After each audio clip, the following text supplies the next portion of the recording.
สบายดีกับสวัสดีพี่ซีฟังไทยแล้วก็ฟังลาวทุกคนเด้อยินดีต้อนรับเข้าที่ช่องเก็บแก้วสาวลาวซึ่งเก่าซึ่งเคยอีกแล้วล่ะเนาะเป็นจังไดพี่ซีทางบ้านเนาะทุกคนเนาะตอนนี้ทุกคนพากันรับชมอยู่ไสทุกคนอยู่ลาวอยู่ไทยก็สามารถคอมเมนต์บอกสาวเก็บแก้วได้นะทุกคนส่วนวันนี้เนาะทุกคนสาวเก็บแก้วก็ไปเลื่อนเห็นคลิปวิดีโอนึงทุกคนซึ่งเป็นเรื่องราวที่ว่าเห็นแล้วนะภูมิใจนะดีใจนำคนไทยหลายเนาะทุกคนเนาะนั่นก็คือเป็นไวรัลดังอยู่ที่ประเทศอังกฤษเนาะทุกคนเนาะกับ8ชุดไทยที่ทั่วโลกกำลังจับตามองเนาะท่านผู้ชมซึ่งแบบเป็นกระแสหนักแห่งเลยทุกคนคลิปต่อไปนี้เนาะทุกคนได้เห็นกันแล้วบ่เนาะทุกคนเดี๋ยวสาวกิ๊บแก้วจะขออนุญาตเอาคลิปนี้ไปเผยแพร่ให้ทุกคนได้เบิ่งได้ชมน้ำกันเนาะแต่ว่าจะเป็นแนวใดทุกคนสวยงามสง่าส่ำใดกับสุดไทยโถโซที่ประเทศอังกฤษทุกคนเนาะเดี๋ยวไปเบิ่งกันเลยจ้าทุกคนมาเบิ่งคลิปวิดีโอแรกกันเลยเนาะทุกคนเนาะนี่ทุกคนคลิปนี้ก็เป็นคลิปที่เขาเห็นเมื่อชาวไทยจำนวน8คนเนาะที่พวกเขาพากันใส่สุดเป็นสุดที่ว่าโด่งดังอยู่แล้วที่ประเทศไทยเนาะทุกคนสุดที่หลายคนก็น่าจะคุ้นหน้าคุ้นตากันหลายเนาะคนเนาะเพราะว่าจะเป็นเหมือนกับสุดไทยแบบได้หลายแบบเลยนะคุณเนาะซึ่งแบบสุดแบบสวยๆงามๆก็ต้องมีที่ประเทศไทยเนาะท่านผู้ชมมีผ้าสบายแล้วก็ผ้าสิ้นสุดไทยที่มีหลากหลายสุดนั่นแหละทุกคนแต่คลิปที่เป็นไฮไลท์เป็นไอดอลอยู่ที่ประเทศอังกฤษเนาะทุกคนก็คือ8สุดไทย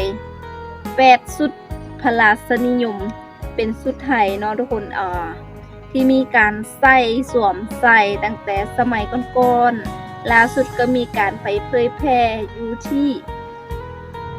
ประเทศอังกฤษนะทุกคนโดยชาวไทยหญิงไทยจำนวน8ทหารที่ได้มาสวมใส่แต่ละคนแบบใส่สุดไทยมาสวยงามแฮงที่เป็นไวรัลแฮงก็คือท่ากลมถวายเนาะกลมกราบเนาะทุกคนคือแบบหญิงไทยคนนี้เลยทุกคนนี้เนาะทุกคนที่ว่าเพิ่นได้ย่างเข้ามาแล้วก็กันเป็นไวรัลแฮงเนาะทุกคนโด่งดังแฮงอยู่ที่ประเทศไทยนะทุกคนทั่วโลกเนาะทุกคนอยู่ที่ประเทศอังกฤษขออภัยแล้วเพราะว่าบ่เคยมีไผที่ว่าใส่สุดไทยสวยๆแบบนี้เนาะทุกคนกับแบบการถวายเนาะทุกคนเนาะลักษณะแบบชาวไทยเขามักเฮ็ดกันมักทำกันนะทุกคน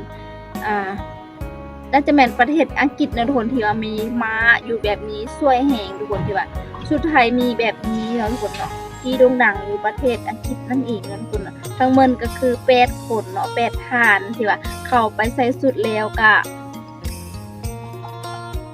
ย่างไปถ่ายคอนคลิปหรือว่าถ่ายคอนเทนต์แล้วคนนี้ทุกคนยิงคนนี้เลยท่าการก้มกราบเนาะทุกคนอาจจะคุ้นหน้าคุ้นตากันหลายนะทุกคนนี่ยืนแล้วก็อ้อยข้างไปด้านล่างแล้วก็นั่งแล้วก็เอาขาออกไว้นึงแล้วก็ก้มลงตอนนี้เนาะทุกคนเบิ่งเกือบ5 ล้านวิวเลยทุกคนคลิปวิดีโอนี้เนาะกำลังดังแฮงเลยเนาะพี่น้องเนาะแล้วท่านผู้ชมได้ทุกคนเนาะได้เบิ่งกันแล้วบ่ว่าใครที่ได้เบิ่งกันเนาะทุกคนนี่ทุกคนใส่สุดไทยแล้วก็ย่าง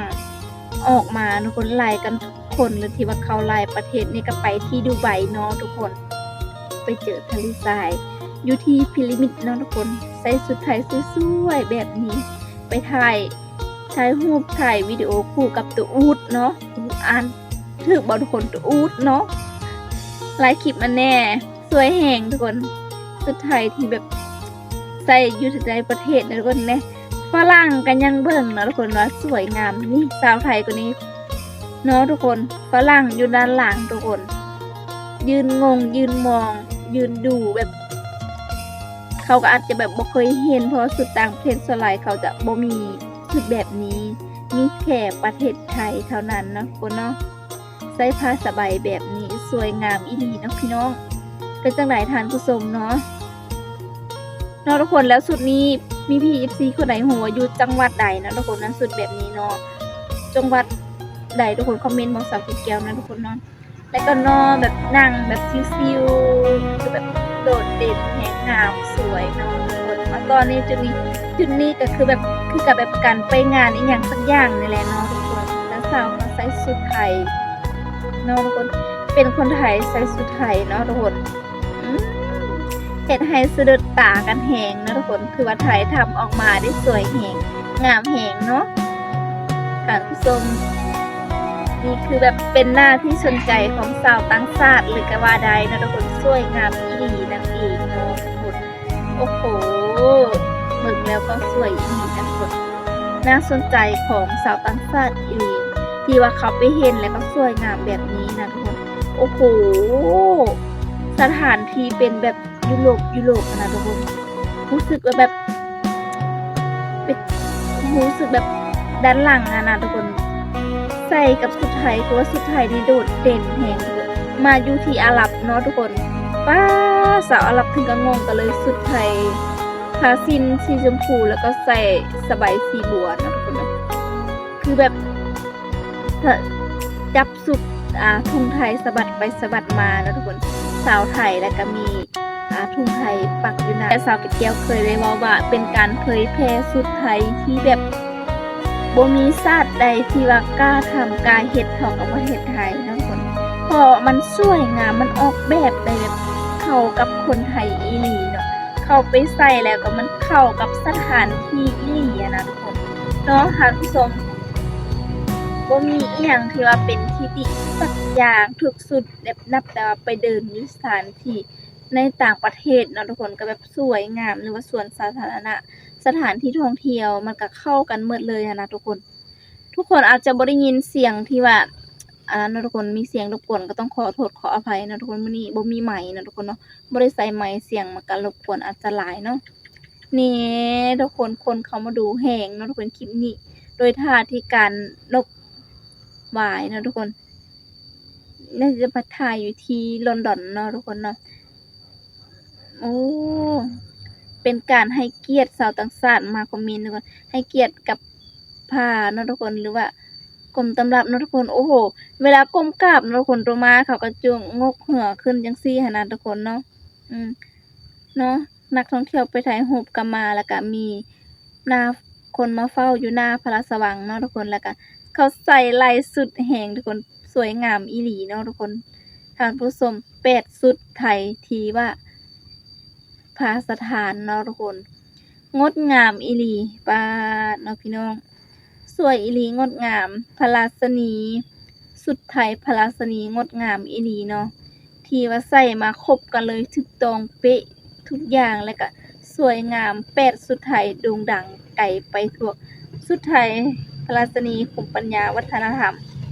สวยงามอีหลีทุกคนอ่านผิดก็ต้องขอโทษซื้อของสุดแต่ละสุดก็มีการบอกอยู่ด้านลุ่มนั่นเองทุกคนเนาะเป็นภาษาไทยเนาะทุกคนเป็นแบบคำศัพท์ที่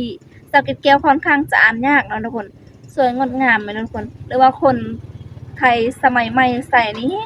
งดงามเข้ากับสถานการณ์หรือว่าทุกสถานที่เนาะทุกคนที่ว่ากำหนดเนาะทุกคนไปเดินถ่ายคลิปบ่จังซี่น่ะป๊าดด้านหลังทุกคนงดงามถ่ายคู่กับม้าเนาะทุกคนงดงามอีหลีเนาะพี่น้องโดดเด่นแฮงสะดุดตาสะดุดใจสาวลาวอีกแล้วสถานที่นะทุกคนคือแบบเขางดงามแน่ทุกคนใส่ก็มาถ่ายรูปกันเนาะสาวต่างชาติก็มาถ่ายรูปนำอีกด้วยนะทุกคนมีจุดเด่นอีหลีเนาะทุกคนคือแบบเบิ่งจังไดมันก็งดงามนะทุกคนสุดสีชมพูคนนี้ก็สวยสุดๆนี่ก็คือกำลังเป็นที่โด่งดังอยู่ที่ลอนดอนอยู่ที่อังกฤษเนาะทุกคนสวยอีหลีเนาะท่านผู้ชมหลังจากนั้นก็พอมีการเดินเที่ยวที่ประเทศไทยสาวไทยก็ได้กลับมาเนาะกลุ่มที่ว่าเขาไปเดินชุดที่อังกฤษนะทุกคนคลิปที่ผ่านมานะพอกลับมาไทยเขาก็ใส่ชุดไทยเนาะทุกคนเพราะว่าไปเดินเที่ยวอีกเส้นเก่าที่กรุงเทพนะทุกคนสวยงามมากๆเป็นสิ่งที่อยากจะเห็นหลายเนาะทุกคนเนาะแล้วก็รอคอยอยู่แล้วนะทุกคนได้เผยแพร่สุดไทยวัฒนธรรมไทยสุดไทยอยู่ที่ต่างประเทศเนาะล่าสุดก็ถ่ายทำได้ออกมาเนาะท่านผู้ชมประสบผลสำเร็จนะทุกคนได้ออกมาอย่างสวยงามไปก้มกราบเนาะทุกคนเป็นให้เกียรติการให้เกียรติก่อต่อสถานที่เพื่อได้รับแบบให้เกียรติกันนะทุกคนแล้วก็ได้รับคำชมมากนะ สวยงามอีหลีเนาะทุกคนแล้วอันนี้ถือว่าเป็นแบบขนาดว่าไปอยู่ต่างประเทศยังใส่สุดไทยตรงเป๊ะทุกอย่างหรือว่าเพิ่นแบบเตรียมมาตั้งแต่ประเทศไทยเนาะทุกคนแล้วก็จึงมาใส่ที่อังกฤษทุกคนหรือว่าที่ประเทศอังกฤษมี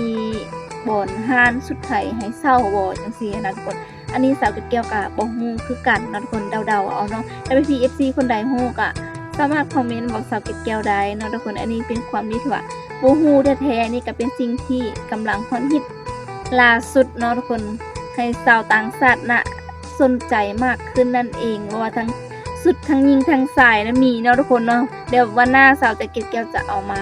เผยแพร่ให้ทุกคนเบิ่งอีกเนาะทุกคนเนาะเอาละเนาะผลเป็นจังไดทุกคนหลังจากว่าได้เบิ่งคลิปวิดีโอแต่ต้นจนจบเนาะพี่ๆ FC เบิ่งแล้วมีความคิดเห็นจังไดกับคลิปวิดีโอนี้ก็สามารถคอมเมนต์ใต้คลิปวิดีโอมาโอ้ลมกันได้เด้อทุกคนส่วนน้องสาวเกดแก้วเห็นแล้วรู้สึกว่าป้าเนาะทุกคนเป็นหน้าที่ประทับใจเนาะทุกคนชาวไทยใส่ชุดไทยไปเที่ยวต่างประเทศยังเอาชุดไทยไปเผยแพร่วัฒนธรรมให้แบบคนต่างชาติเบิ่งงดงามในความเป็นไทยของชุดไทยอีกด้วยเนาะทุกคนซึ่งแบบงดงามอีหลีแหละเนาะทุกคนถ้าว่าคนใดที่ได้ใส่แล้วทุกคนคือมันสวยอะนะทุกคนชุดไทยสวยทุกแบบทุกรุ่นเลยก็ว่าได้เนาะสำหรับสาวเกดแก้วได้เป็นคนหนึ่งที่ว่ามักชุดแบบนี้นั่นเองทุกคนแต่ในฐานะสาวเกดแก้วนี่ก็